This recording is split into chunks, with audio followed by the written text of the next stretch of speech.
Terima kasih atas kesempatannya. Perkenalkan, nama saya Irina Otvia dengan NIM 2017-210407. Di sini saya akan menjelaskan mengenai pengertian dari tata kelola perusahaan atau dikenal dengan istilah corporate government.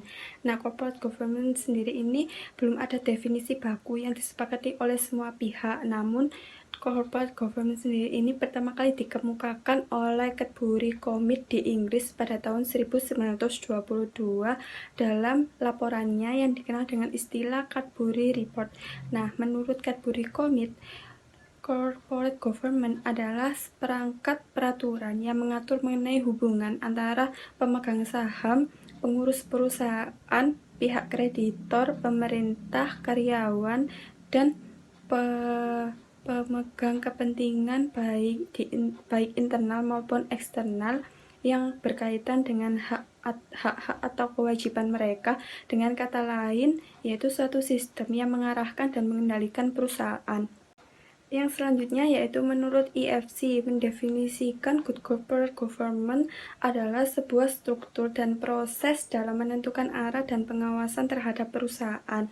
Nah, berdasarkan definisi atau pengertian good corporate government, dapat disimpulkan bahwa pada dasarnya good corporate government adalah mengenai sistem, proses, dan seperangkat peraturan yang mengatur hubungan antara pihak yang berkepentingan atau stakeholder, terutama dalam arti sempit hubungan antara pemegang saham, dewan komisaris, dan dewan direksi demi tercapainya tujuan dari perusahaan. Tujuan tata kelola perusahaan. Good corporate government itu semata-mata bukanlah membentuk organ-organ perusahaan seperti komite independen dan komite audit, tapi good corporate government adalah bagaimana menciptakan pengelolaan perusahaan yang profesional melalui sistem akuntansi dan keuangan yang memenuhi standar, serta bagaimana manajemen itu dilengkapi oleh sistem teknologi informasi yang mendukung operasional perusahaan. Nah, menurut Organisasi for Economic Cooperation and Development, good corporate government itu memiliki 5 tujuan utama. Yang pertama yaitu melindungi hak dan kepentingan pemegang saham, yang kedua yaitu melindungi hak dan kepentingan stakeholder lainnya, yang ketiga yaitu meningkatkan nilai saham dan perusahaan. Nah, peningkatan nilai perusahaan antara lain ditandai oleh peningkatan nilai modal sendiri. Nah, modal sendiri ini adalah sumber dana perusahaan yang dimiliki dari pemegang saham, yang terdiri dari modal yang disetor dan laba yang ditahan. Nah, semakin besar modal sendiri dari tahun ke tahun, semakin besar pula nilai perusahaan. Yang keempat yaitu meningkatkan efektivitas dan kerja dewan direksi atau board of director dan manajemen perusahaan.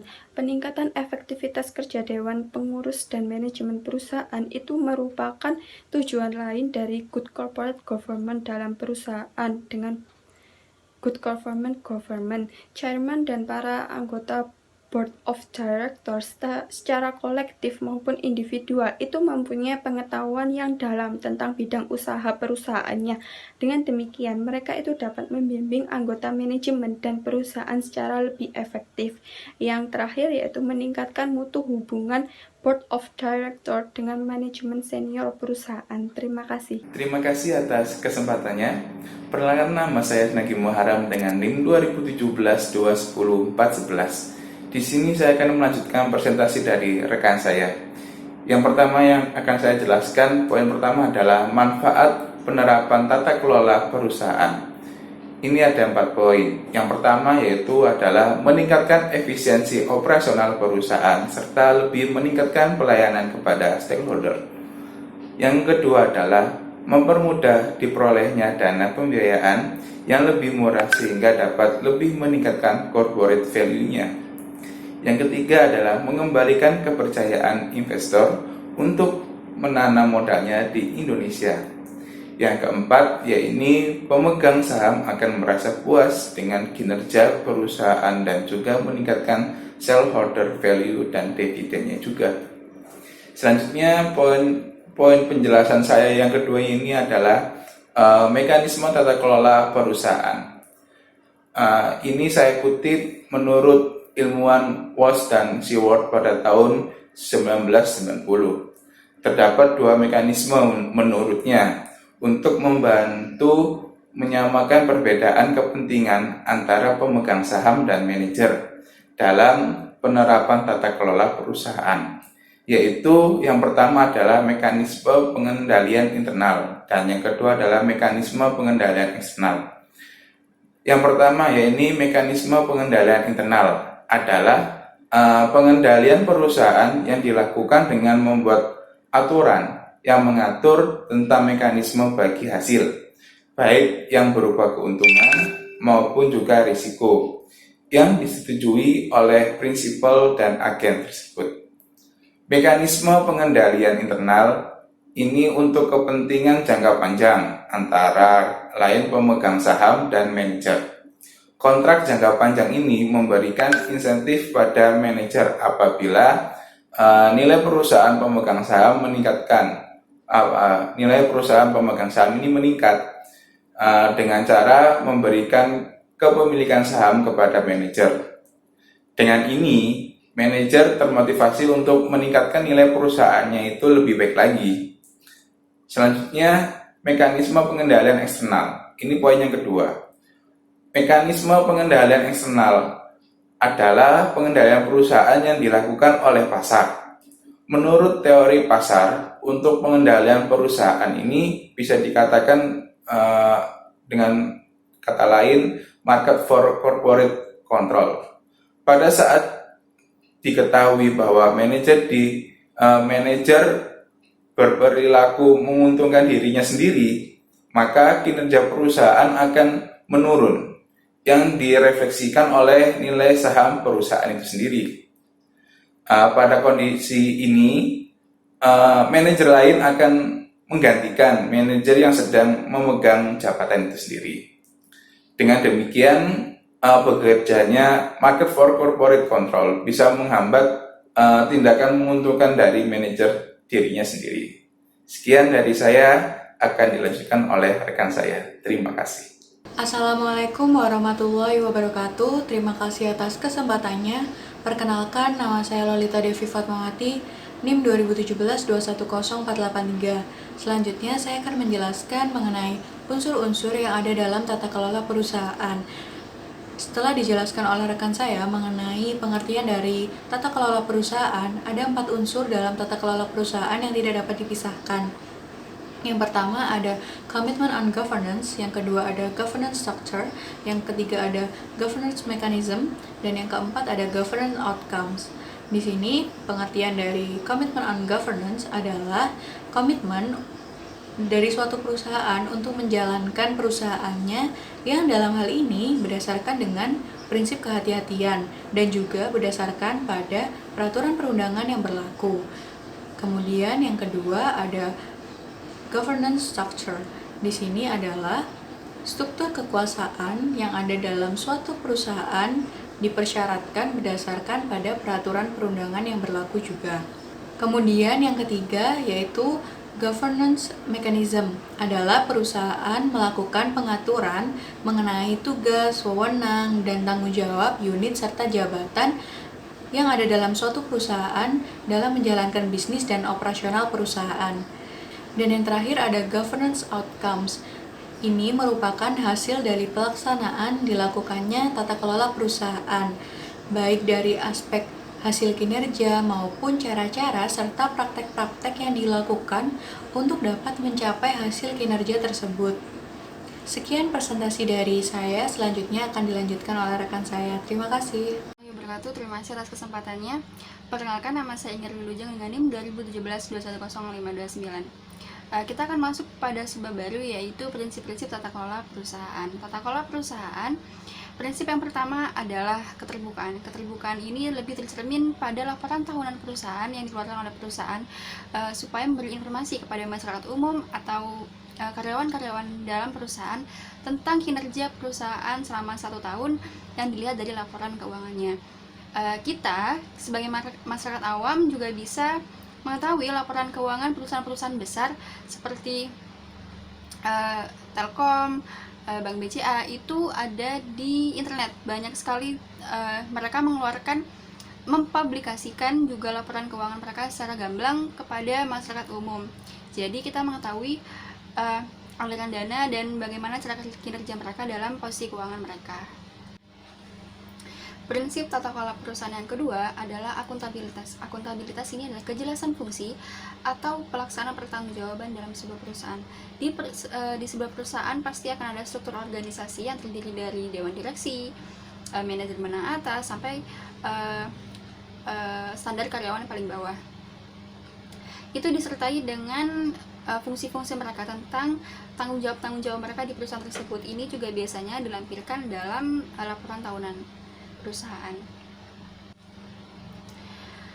Prinsip tata kelola perusahaan yang selanjutnya adalah pertanggungjawaban. Pertanggungjawaban ini artinya di mana perusahaan selalu mematuhi peraturan-peraturan atau perundang-undangan yang telah ditetapkan oleh pemerintah. Termasuk juga bahwa perusahaan telah memiliki izin untuk beroperasi. Hal ini lebih kepada apakah perusahaan ini layak atau tidak untuk beroperasi, sehingga pemerintah dapat memantau mana perusahaan-perusahaan yang memang tetap dalam track baik atau perusahaan-perusahaan yang memiliki track record yang buruk, seperti misal perusahaan pembuang limbah sembarangan di lingkungan warga, itu kan menyalahi aturan. Jadi perusahaan harus benar-benar mengikuti peraturan-peraturan yang telah ditetapkan oleh pemerintah untuk menjaga kesejahteraan bersama. Prinsip tata kelola perusahaan yang terakhir adalah kesetaraan atau keadilan. Keadilan ini berarti bahwa seluruh orang-orang atau karyawan yang berada di perusahaan harus diperlakukan secara adil dengan hak-hak mereka. Keadilan ini juga berlaku pada konsumen. Konsumen harus diperlakukan secara adil dan tidak dibeda-bedakan pelayanannya oleh perusahaan. Ya, terima kasih atas kesempatannya. Nama saya Sastra Gugat Perdana dengan NIM 2017-210582. Nah, di sini saya akan menjelaskan tentang sistem penilaian pelaksanaan good governance. Ada 5 poin yang masing-masing ada bobotnya tersendiri. Yang pertama itu ada hak-hak pemegang saham yang berbobot 20%. Dan yang kedua itu ada kebijakan tata kelola perusahaan yang bernilai 15%. Yang ketiga itu ada praktek-praktek tata kelola perusahaan yang bernilai 30%. Dan yang keempat itu ada pengungkapan yang bernilai 20%. Dan yang kelima itu ada fungsi audit yang bernilai 15%. Nah, di sini saya akan menjelaskan yang pertama terlebih dahulu, yang hak-hak pemegang saham. Dalam hak-hak pemegang saham, penilaian dilakukan terhadap apakah perusahaan telah yang pertama itu melaksanakan RUPS tahunan dalam jangka waktu 6 bulan. Sesudah akhir tahun buku sesuai dengan pasal 65 ayat 2 Undang-Undang Perseroan Terbatas. Yang kedua itu ada menyampaikan kepada pemegang saham pemberitahuan mengenai RUPS tahunan itu sendiri minimal 28 hari sebelum pelaksanaan RUPS tersebut. Dan yang ketiga itu memberikan dorongan kepada para pemegang saham untuk menghadiri RUPS dan menggunakan hak suaranya. Dan yang terakhir itu ada memberikan kesempatan yang memadai bagi pemegang saham untuk mengajukan pernyataan pada RUPS itu tersendiri. Yang kedua ada kebijakan tata kelola perusahaan. Nah, di tata kelola perusahaan sendiri ini mempunyai 5 poin tersendiri.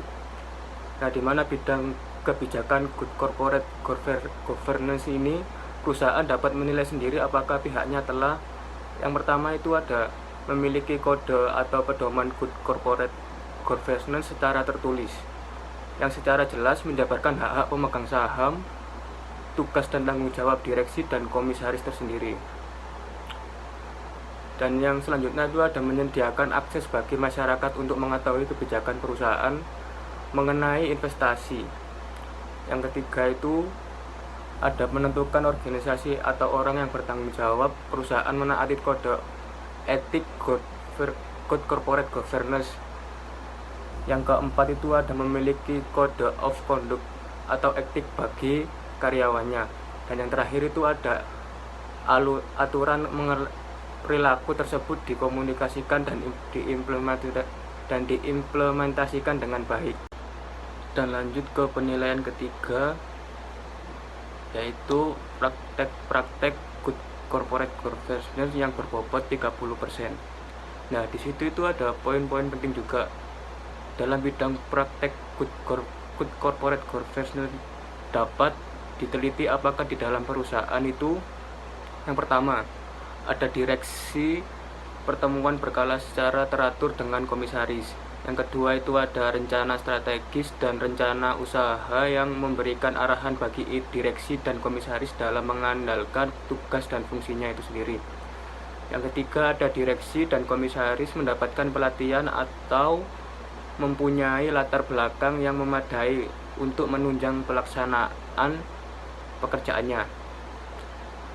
Dan yang keempat itu ada para anggota komisaris maupun direksi telah bebas dari benturan kepentingan tersebut. Dan yang terakhir itu ada sistem penilaian kinerja untuk direksi maupun komisaris itu. Lanjut ke poin keempat, penilaian keempat, yaitu pengungkapan yang berbobot nilai 20%. Sementara itu di dalam bidang pengungkapan itu sendiri dapat dinilai apakah perusahaan telah yang pertama itu menyediakan akses yang sama bagi pemegang saham dan analisis keuangan. Yang kedua itu ada memberikan penjelasan yang memadai mengenai resiko usaha. Yang ketiga ada mengungkapkan resiko usaha. Yang ketiga ada mengungkapkan remunerasi atau kompensasi direksi dan komisaris secara memadai. Dan yang keempat itu ada mengungkapkan transaksi dengan pihak-pihak manajemen melalui internet. Yang terakhir itu ada menyajikan hasil kinerja keuangannya dan analisis manajemen melalui internet itu sendiri. Lanjut ke poin terakhir, poin kelima, yaitu fungsi audit yang bobot nilainya itu 15%. Dalam bidang audit dapat dinilai apakah persediaan telah yang pertama itu mempunyai internal audit yang efektif. Yang kedua, audit oleh akuntan publik yang independen. Yang ketiga, memiliki komite audit yang efektif.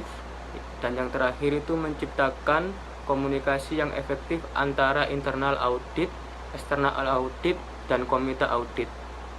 Terima kasih, mungkin itu yang bisa saya sampaikan. Selanjutnya akan dilanjutkan oleh rekan saya. Terima kasih atas kesempatannya. Perkenalkan, nama saya Iga Nur Aramdasi Lestari dengan NIM 2017-210611. Di sini saya akan menjelaskan mengenai model tata kelola perusahaan. Nah, efektivitas praktik tata kelola perusahaan sangat bervariasi tergantung dengan keistimewaan konstitusional, kemudian budaya dari masing-masing negara. Nah, dan ini mencangkup bidang hukum, kemudian sistem pemerintahan, kemudian fungsi dewan direksi, kemudian struktur organisasi yang merupakan atau memiliki peran yang sangat penting di perusahaan Indonesia. Nah, kemudian sehingga ini memunculkan tujuan khas, yaitu di mana prinsip ekonomi dinamis untuk memajukan kesejahteraan seluruh kalangan masyarakat. Nah, sebagian besar pemimpin perusahaan yang ada di Indonesia menganggap bahwa tata kelola perusahaan ini merupakan suatu hambatan dan juga mengeluarkan atau memerlukan biaya yang cukup besar. Nah, ini dikarenakan pelatihan dan juga penerapannya membutuhkan biaya yang cukup banyak, kemudian proses yang panjang, dan selain itu hasilnya belum tentu sesuai yang diharapkan atau sesuai dengan budaya dari perusahaan tersebut. Nah, kemudian di sini saya akan menjelaskan mengenai single board system. Nah, ini merupakan sebuah struktur di mana hanya ada pemimpin tanpa adanya pemisahan tersendiri untuk pengawasan dan juga tidak ada batasan dalam fungsinya. Kemudian yang kedua adalah two board system, di mana terdapat badan pengawas yang mengontrol semua kebijakan yang dikeluarkan oleh seorang pemimpin. Nah, ini sangat menjanjikan untuk performa organisasi yang bagus. Kemudian di sini saya akan menjelaskan mengenai komponen tata kelola perusahaan. Nah, yang pertama ada Dewan Komisaris. Dewan Komisaris di sini ditekankan pada fungsi monitoring dari implementasi kebijakan direksi dan diharapkan dapat meminimalisir atau menekan konflik ataupun permasalahan agensi yang nantinya muncul antara direksi dan juga pemegang saham. Maka dari itu, Dewan Komisaris harusnya mengawasi kinerja Dewan Direksi sehingga nanti kinerjanya akan menghasilkan atau hasil yang didapatkan adalah sesuai dengan kepentingan atau yang diinginkan oleh pemegang saham. Nah, yang kedua adalah Dewan Direksi. Nah, Dewan Direksi dalam suatu perusahaan ini akan menentukan kebijakan yang akan diambil atau strategi yang akan digunakan oleh perusahaan tersebut secara jangka pendek maupun secara jangka panjang. Terima kasih. Selanjutnya akan dijelaskan oleh rekan saya. Terima kasih atas kesempatannya. Nama saya Rizky Ambarwati, NIM 2017-210629. Di sini saya akan mempresentasikan tentang komponen tata kelola perusahaan, di mana dalam komponen tata kelola perusahaan itu ada dua, yakni Dewan Komisaris Independen dan juga Komite Audit. Nah, Dewan Komisaris Independen sendiri itu adalah anggota Dewan Komisaris yang tidak terhubung atau setara dengan direksi atau anggota Dewan Komisaris lainnya. Dan pemegang saham pengendali serta bebas dari hubungan bisnis atau hubungan lainnya yang dapat mempengaruhi kemampuannya untuk bertindak independen. Nah, keberadaan komisaris independen itu akan mendorong dan menciptakan iklim yang lebih independen, objektif, dan meningkatkan kesetaraan atau fairness. Nah, sebagai salah satu prinsip utama GJG juga, komisaris independen itu memiliki tanggung jawab pokok untuk mendorong diterapkannya prinsip tata kelola perusahaan atau good corporate governance dengan cara mendorong anggota dewan komisaris yang lain agar dapat melakukan tugas pengawasan dan juga pemberian nasihat kepada para direktur secara efektif dan dapat memberikan nilai tambah bagi perusahaan. Yang kedua yaitu ada komite audit, di mana komite audit itu adalah komite yang dibentuk oleh Dewan Komisaris. Nah, komite audit ini sendiri itu ada tiga. Tiga orang dari komisaris independen dan juga satu orang dari pihak luar perusahaan. Nah, tugas dari komite audit sendiri yaitu yang pertama adalah menelaah informasi keuangan yang akan dipublikasikan. Yang kedua yaitu menelaah ketaatan terhadap UU dan juga hukum. Yang ketiga yaitu memberikan saran kepada manajemen dan juga akuntan ketika terjadi kesalahan. Terus yang keempat yaitu memberikan rekomendasi kepada Dewan Komisaris mengenai penunjukan akuntan. Yang kelima yaitu menelaah aktivitas manajemen resiko. Yang keenam yaitu menelaah dan juga mengawasi temuan auditor internal. Terus yang ketujuh yaitu menelaah laporan keuangan yang akan dipublikasikan. Dan yang terakhir yaitu menjaga kerahasiaan dokumen. Selanjutnya yaitu mengenai kepatuhan perusahaan, di mana dalam tata kelola perusahaan, kepatuhan itu berarti mengikuti suatu standar, spesifikasi, atau hukum yang telah diatur dengan jelas yang biasanya diterbitkan oleh lembaga atau organisasi yang berwenang dalam suatu bidang tertentu. Nah, fungsi kepatuhan sendiri yaitu adalah serangkaian tindakan atau langkah-langkah yang bersifat ex ante atau preventif untuk memastikan bahwa kebijakan, ketentuan, sistem, dan prosedur serta kegiatan usaha yang dilakukan oleh perusahaan itu telah sesuai dengan ketentuan hukum dan juga peraturan perundang-undangan yang telah berlaku. Assalamualaikum warahmatullahi wabarakatuh. Terima kasih atas kesempatannya. Perkenalkan, nama saya Aulia Sofiputri Antonia dengan NIM 2017-210636. Di sini saya akan melanjutkan presentasi dari rekan saya. Selanjutnya yaitu ada hubungan antara tata kelola perusahaan dengan keputusan perusahaan. Dalam tata kelola perusahaan, kepatuhan berarti mengikuti suatu spesifikasi, standar, atau hukum yang telah diatur dengan jelas, yang biasanya diterbitkan oleh suatu lembaga tertentu. Lingkup suatu aturan dapat bersifat nasional atau internasional, seperti contohnya standar nasional yang diterbitkan oleh ISO, serta aturan-aturan nasional yang diterbitkan oleh Bank Indonesia untuk sektor perbankan di Indonesia. Tata kelola perusahaan tidak akan efektif jika tidak ada anggota perusahaan yang memiliki spesifikasi, standar, atau hukum yang telah diatur atau diterbitkan oleh lembaga otoritas maupun otoritas internasional perusahaan. Selanjutnya, hubungan etika bisnis dengan tata kelola perusahaan dan keputusan perusahaan. Etika bisnis sangat erat kaitannya dengan prinsip-prinsip tata kelola perusahaan. Antara lain yaitu ada transparansi, akuntabilitas, bertanggung jawab, dan kewajaran. Di sini transparansi yaitu prinsip yang merupakan sifat adil, jujur bagi pemangku kepentingan atas ketersediaan dan kemudahan akses informasi yang handal, relevan, dan tanpa rekayasa. Prinsip ini tidak mengurangi kewajiban untuk melindungi informasi rahasia baik untuk perusahaan,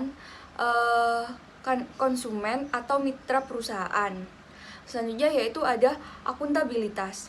Ini merupakan prinsip ini menerapkan otonomi pada internal perusahaan yang terkait pembagian kewajiban dan wewenang sesuai dengan poin jabatan.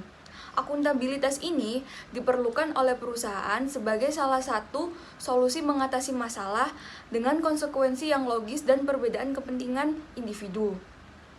Selanjutnya yaitu ada bertanggung jawab. Prinsip ini menekankan kepatuhan terhadap hukum yang ada dan siap menerima konsekuensi atas hukum yang ada. Yang terakhir yaitu ada kewajaran. Prinsip ini hampir sama dengan transparansi, namun lebih menekankan pada keadilan bagi semua pihak. Hubungannya adalah dalam melaksanakan kewajibannya, perusahaan senantiasa memperhatikan kepentingan pemegang saham dan pemangku